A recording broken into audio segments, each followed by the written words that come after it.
Well, Balaram কাণ্ড এই সপ্তাহে রিলিজ হয়েছে এই বাংলা সিনেমাটি, যার মুখ্য চরিত্রে আছে আমাদের রজতাভ দত্ত।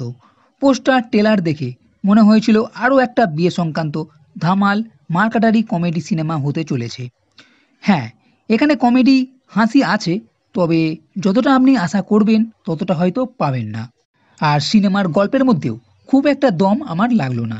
সেই চেনা ধাঁচেরই গল্প, কিছুটা রং চড়িয়ে এদিক ওদিক করে কিছুটা মিশিয়ে বলা হয়েছে। সিনেমাতে প্রথমে রজতাভ দত্তর এন্ট্রির পরেই একটু ভালো লাগবে। বলতে গেলে রজতাভ দত্তর যতগুলো সিন আছে, ওই সিনগুলোর জন্যই সিনেমা দেখার মতো।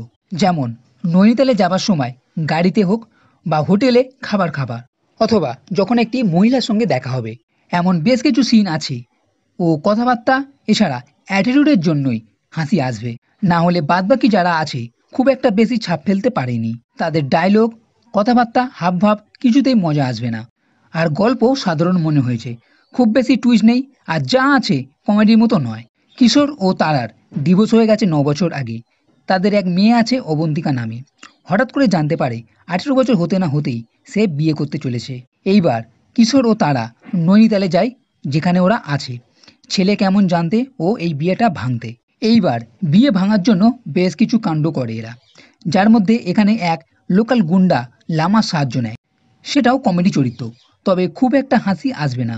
আর যে বাংলোতে এরা আছে, সেই বাংলোর নাম হচ্ছে বলরাম বাংলো। আর শেষে আছে যা হয় হ্যাপি এন্ডিং। সিনেমা দেখে মোটামুটি মজা লেগেছে, শুধুমাত্র রজতাভ দত্তর জন্য না হলে এই সিনেমার মধ্যে কিছু নেই।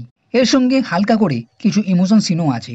সিনেমার ফার্স্ট হাফ বা সেকেন্ড হাফ দুটোতেই যে খুব একটা জমাতে পেরেছে তেমন নয়। সিনেমাটি একঘেয়ে না হলেও ওভারঅল সিনেমাটা খুব একটা মনে ধরেনি। এই সিনেমা শুধুমাত্র ওটিটিতেই আমার মনে হয় দেখা যেতে পারে। তো বন্ধুরা, এই ভিডিও যদি ভালো লেগে থাকে তাহলে লাইক করো, কমেন্ট করো, শেয়ার করো, আর এই চ্যানেলটি সাবস্ক্রাইব করতে কখনোই ভুলবে না। এই ভিডিও দেখার জন্য ধন্যবাদ।